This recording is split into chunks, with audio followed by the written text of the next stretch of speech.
The baton came down so hard I felt it in my teeth, and for a second the thunder didn't even sound like thunder anymore, it sounded like a cover story. A homeless man was curled up on wet concrete outside police headquarters getting punished for standing under an overhang, and the man swinging the stick was the police chief. I lifted my phone, hit record, and I knew right then my life was about to get very complicated. Yeah, that happened. It started with weather of all things, one of those freak afternoon storms in Riverton where the sky goes from normal to furious like somebody flipped a switch. I was leaving the federal building thinking about a wire fraud case, boring white-collar stuff, and then the rain hit like it had personal beef with me. My dress shoes soaked instantly, my suit clung to my back, and my car might as well have been in another state. So I did what anyone would do. I sprinted across the street and dove under the first big awning. I saw laughing under my breath because I probably looked like a drowned accountant, and then I looked up and realized exactly where I'd run. Riverton Police Headquarters, that big stone and glass fortress with the shiny seal out front.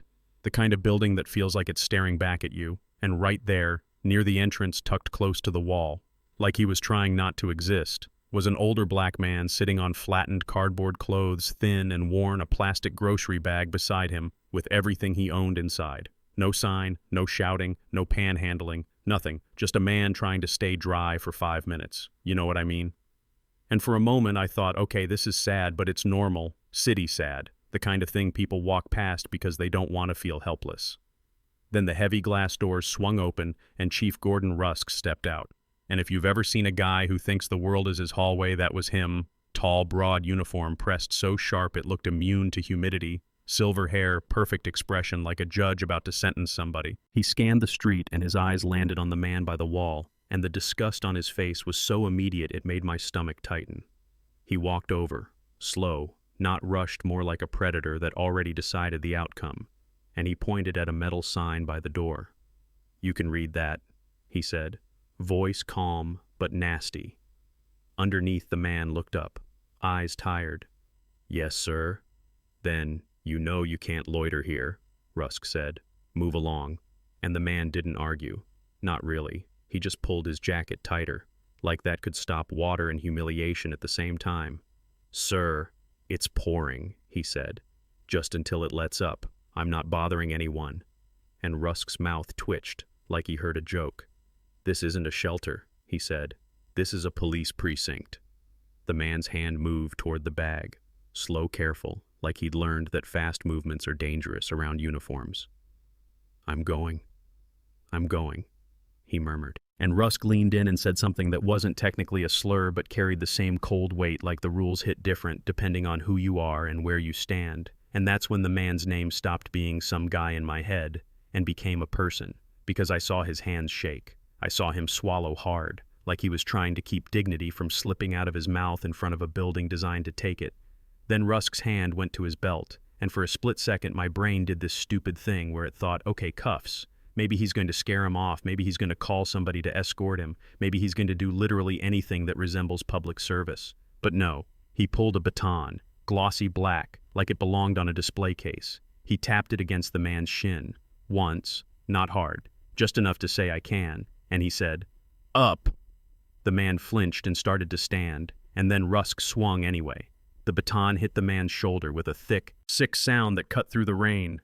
The man cried out and folded, and the next thing I saw was Rusk swinging again, not wild, controlled like a man doing work he enjoys.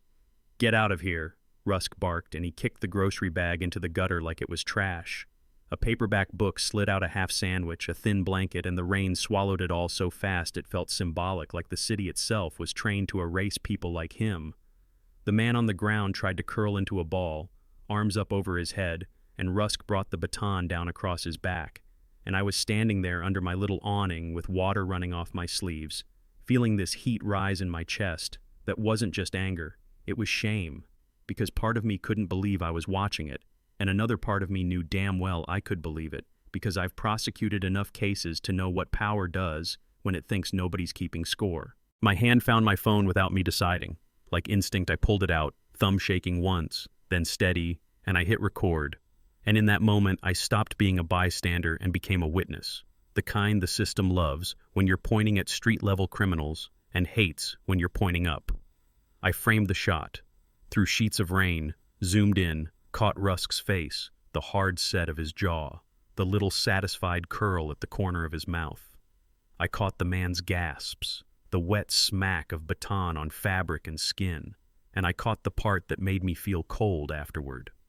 Rusk delivering one last kick, then straightening his uniform like he'd just fixed his tie and walking back inside headquarters, as if he'd taken out the trash, the doors clicking shut behind him with this neat final sound that made my stomach flip, and the man on the pavement, Leon Carter, I'd learn later, left alone in the rain, shoulders shaking, trying to pull his ruined belongings closer like they could keep him warm and safe at the same time. When I stopped recording, the timer read 62 seconds, 1 minute and 2 seconds of raw brutality, 1 minute and 2 seconds that didn't leave room for spin.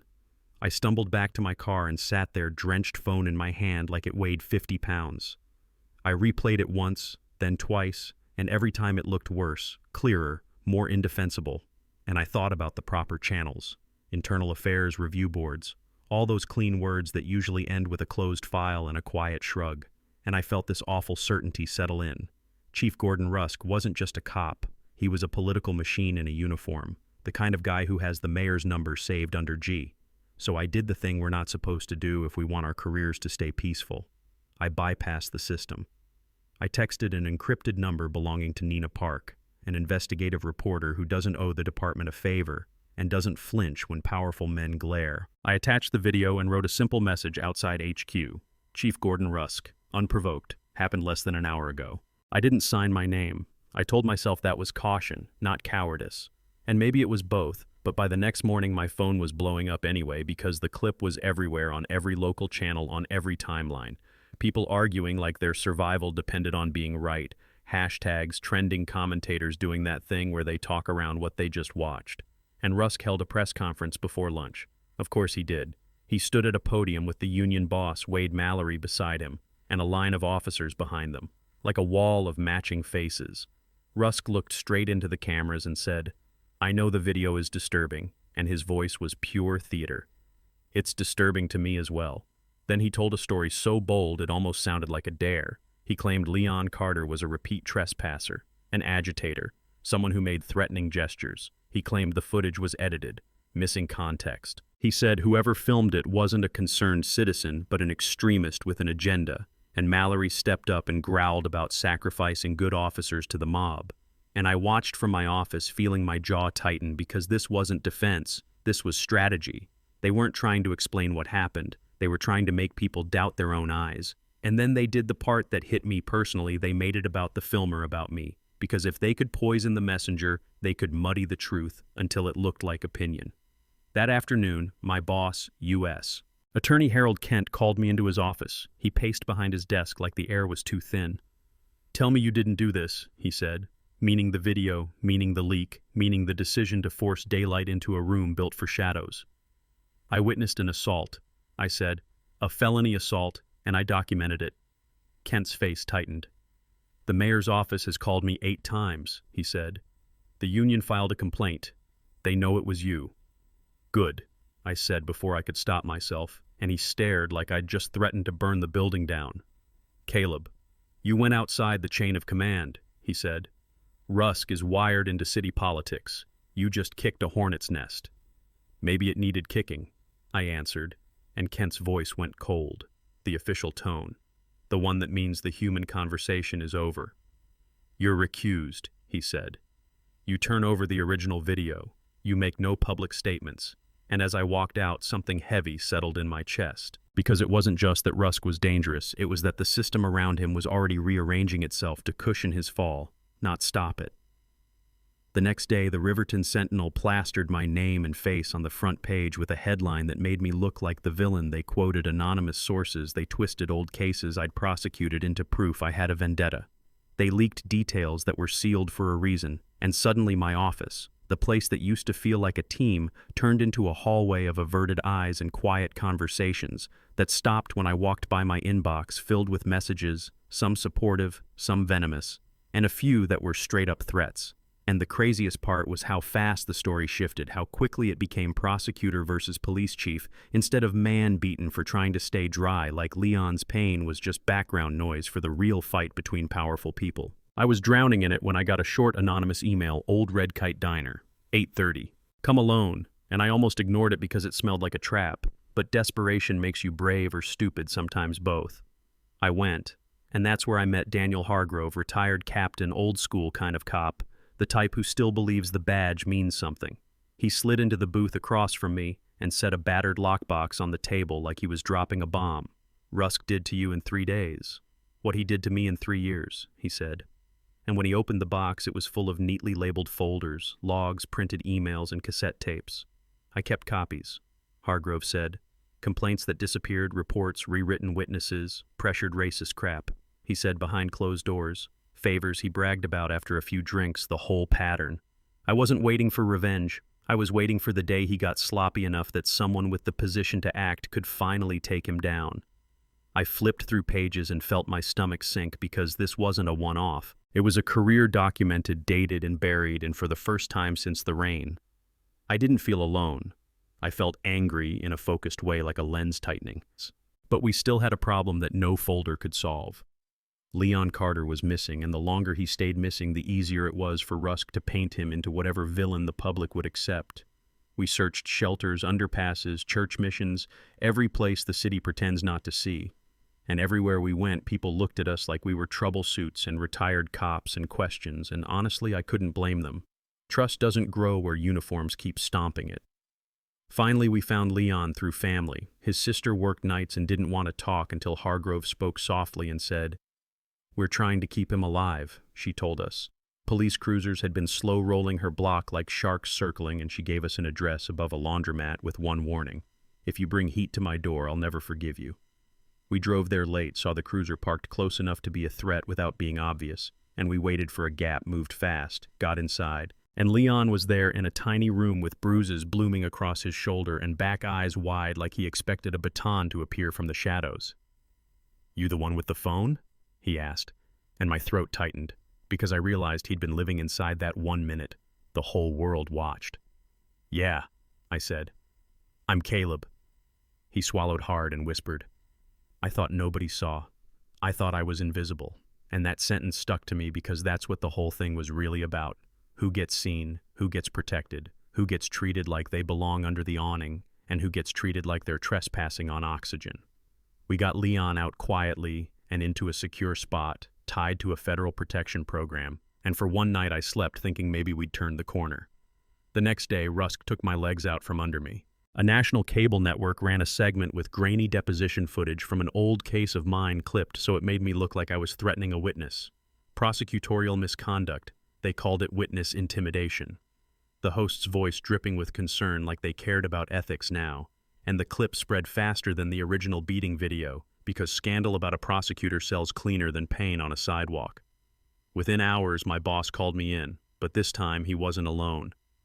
Office of Professional Responsibility agents sat there with blank faces, and Kent said, "Effective immediately. You're on administrative leave, and that's the polite way of saying you're exiled."